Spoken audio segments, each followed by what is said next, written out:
Mahkamah Konstitusi MK mengabulkan sebagian gugatan terkait Undang-Undang Informasi dan Transaksi Elektronik UU ITE. MK mengubah sejumlah pasal dalam UU ITE tersebut.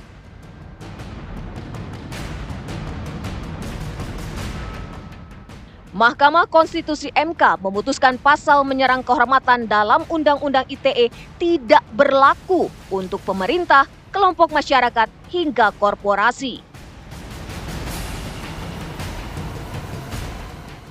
Dalam sidang perkara nomor 105 PUU 22/2024, MK menyatakan yang dimaksud frasa orang lain dalam pasal 27A Yunto pasal 45 ayat 4 Undang-Undang nomor 1 tahun 2024 itu adalah individu atau perseorangan.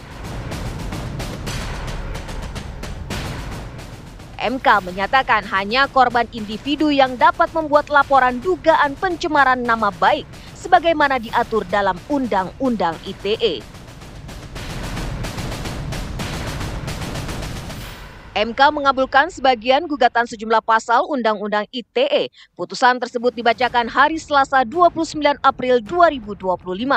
Dalam pertimbangan hukum yang dibacakan Hakim Konstitusi Arief Hidayat, turut disebutkan dasar kritik dalam kaitan dengan pasal 27A Undang-Undang Nomor 1 Tahun 2024 merupakan bentuk pengawasan dan koreksi juga saran terhadap hal yang berkaitan dengan kepentingan masyarakat.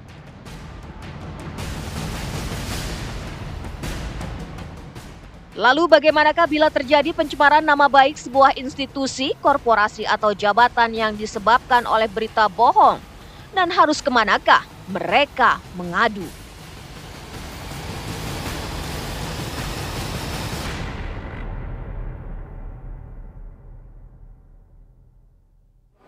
Ya, pemirsa, Mahkamah Konstitusi ini mengabulkan sebagian gugatan dalam pasal yang berkaitan dengan Undang-Undang ITE. MK ini memutuskan bahwa pasal yang berkenaan dengan hal-hal yang menyerang kehormatan ini tidak berlaku untuk pemerintah, kelompok masyarakat, maupun juga korporasi. Dan MK ini juga memutuskan bahwa hanya korban individu yang kemudian bisa membuat laporan atas dugaan pencemaran nama baik. Lantas bagaimana nasib pemerintah, kelompok masyarakat, maupun juga institusi dan juga korporasi ketika mereka berhadapan dengan kasus pencemaran nama baik yang disebabkan oleh adanya berita bohong. Kemana kemudian mereka ini harus mengadu, itu yang akan menjadi pembahasan kita malam hari ini, tentunya bersama dengan sejumlah narasumber yang sudah hadir di Apa Kabar Indonesia Malam. Pemirsa, ada Pak Arianto Sutadi tentunya bergabung bersama kita. Selamat malam Pak Arianto, sehat? Selamat malam Mbak. Sehat ya Pak?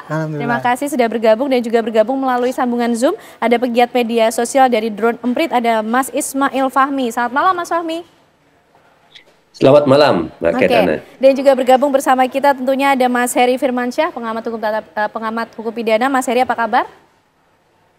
Alhamdulillah sehat. Semoga Mbak Ken dan juga Pak Arya dan Mas Fahmi sehat semua ya. Assalamualaikum warahmatullahi wabarakatuh. Baik, Pak Arianto, ini kemudian dalam putusan MK menyebut bahwa pemerintah termasuk juga penegak hukum ya, polisi dulu Pak Arianto juga pernah berada di dalam kepolisian, ini harus mengikuti dan menjalankan, menindaklanjuti apa yang menjadi putusan MK.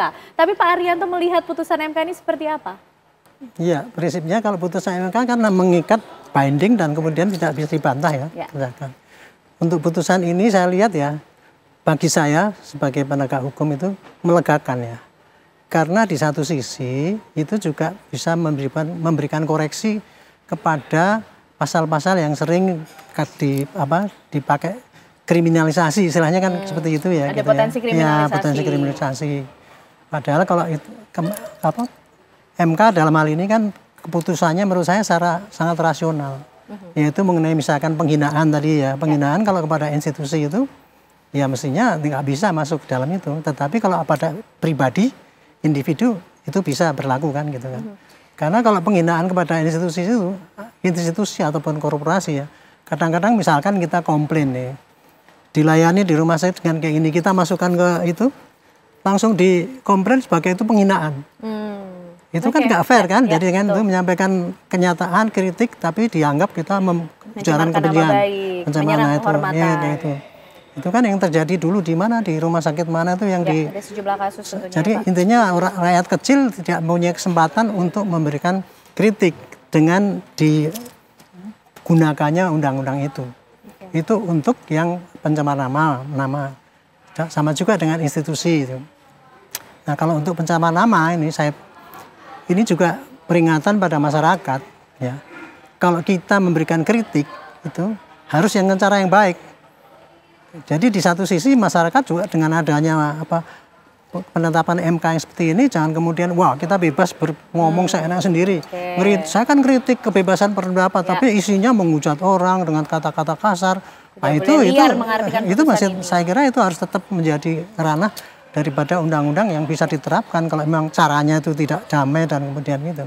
Jadi kita jangan ngambilnya cuma sepotong doang gitu ya. Wah ini bebas itu. Itu yang saya panahnya begitu. Baik, Mas Fahmi sebagai pegiat media sosial tadi Pak Arianto mengatakan MK mengambil keputusan ini agar pasal-pasal ini tidak dikriminalisasi, membuka ruang bagi publik menyampaikan kritik yang baik tentunya. Tapi juga harus punya kesadaran dari masyarakat pengguna media sosialnya sendiri supaya tidak menggunakan kebebasan itu secara liar, tetap memiliki etika yang baik. Bagaimana Mas Fahmi?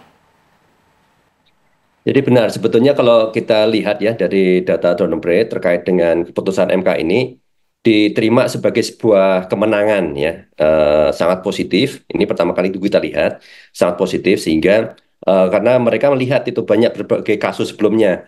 Seperti tadi disampaikan oleh Pak Arianto ya, jadi ada Ibu Prita itu dulu Pak ya, menyampaikan kritikan, keluhan, itu kemudian dianggap sebagai pencemaran nama baik, baik terhadap institusi korporasi, dan beberapa kasus yang lain dianggap sebagai pencemaran nama baik buat pemerintah misalnya gitu. Nah hal seperti itu kan sering terjadi.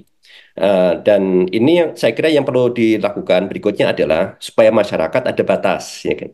Jangan melihat bahwa ini seperti mereka kemudian bebas melakukan apapun, menyampaikan hal-hal kadang-kadang bentuknya betul-betul pencemaran nama baik kepada individu misalnya gitu. Atau mereka melakukan defamation seperti tadi.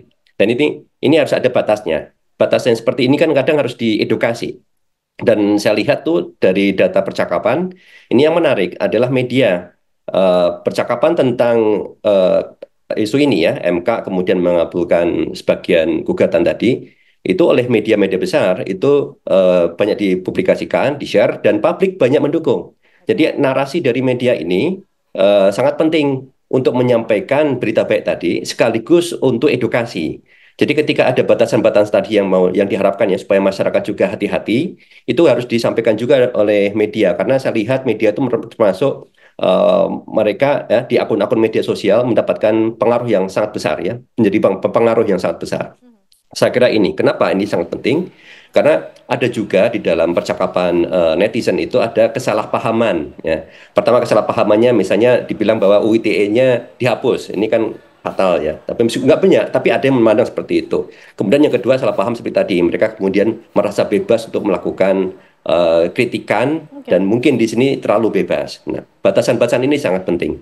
Meskipun demikian, ini merupakan satu kemenangan, mendapatkan apresiasi yang sangat tinggi dari netizen. Mereka juga sangat berterima kasih kepada MK, kepada para aktivis juga ya, yang kemudian menyampaikan perjuangannya, yang melakukan perjuangan untuk di Mahkamah Konstitusi ini agar aturan dari UU ITE itu ditegaskan, diperjelas mana sih yang dimaksud dengan penyemaran nama baik, siapa yang boleh melakukan itu dan siapa yang tidak boleh. Demikian. Oke, baik Mas Fahmi. Mas Heri, MK ini mengabulkan sebagian gugatan Mas dalam pasal Undang-Undang ITE. Ini sudah berada di jalur yang tepatkah? Karena ada sejumlah pasal karet kemudian yang nampaknya juga menjadi perhatian, tapi ini menjadi salah satu agenda penting yang kemudian diambil keputusan oleh MK, tujuannya untuk memberikan keadilan untuk masyarakat. Nah, tapi nanti bagaimana perjalanan hukum ataupun prosedur hukum yang bisa ditempuh oleh pemerintah, institusi, ataupun kelompok masyarakat bila mereka juga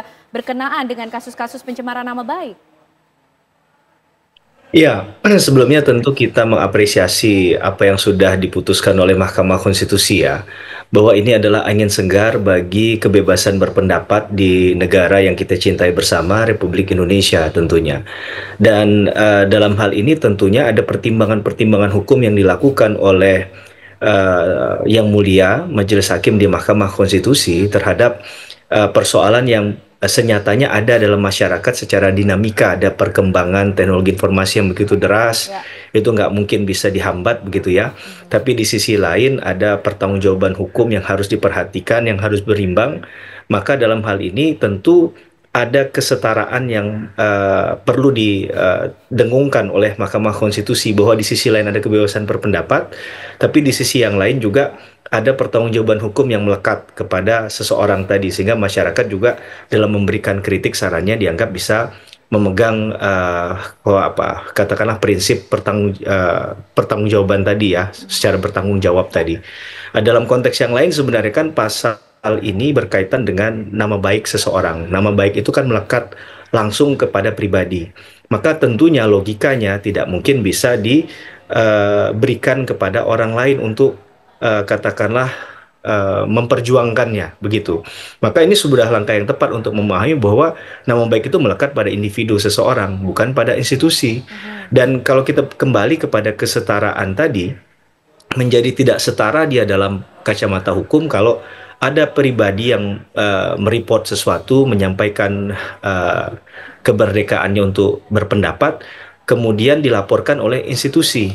Padahal mungkin saja dalam satu institusi tadi ada oknumnya yang perlu diberikan informasi maupun perbaikan langkah-langkah korektif selanjutnya. Dan ini saya rasa adalah ruang publik untuk melakukan hal itu. Yang jadi permasalahan ke depan juga adalah bagaimana ketika orang yang menyampaikan pendapat tadi, yang mengkritik tadi, seakan-akan harus punya data yang valid. Nah ini kan juga jadi persoalan yang biasa nanti di ranah hukum, karena nggak semua masyarakat sipil jadi penyidik begitu. Bahkan seorang penyidik pun belum tentu bisa tahu betul apa yang menjadi alat bukti dalam suatu hal yang ingin dia katakanlah ingin dia kritik.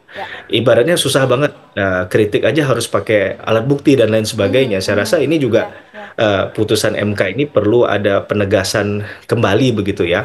Jadi tidak setengah hati, tidak hanya sekedar angin segar semata, tapi juga memberikan ruang kepastian hukum yang jelas begitu, bahwa pemerintah dalam hal ini lembaga negara manapun nggak bisa menggunakan pasal pencemaran nama baik tadi dalam konteks dia sebagai institusi.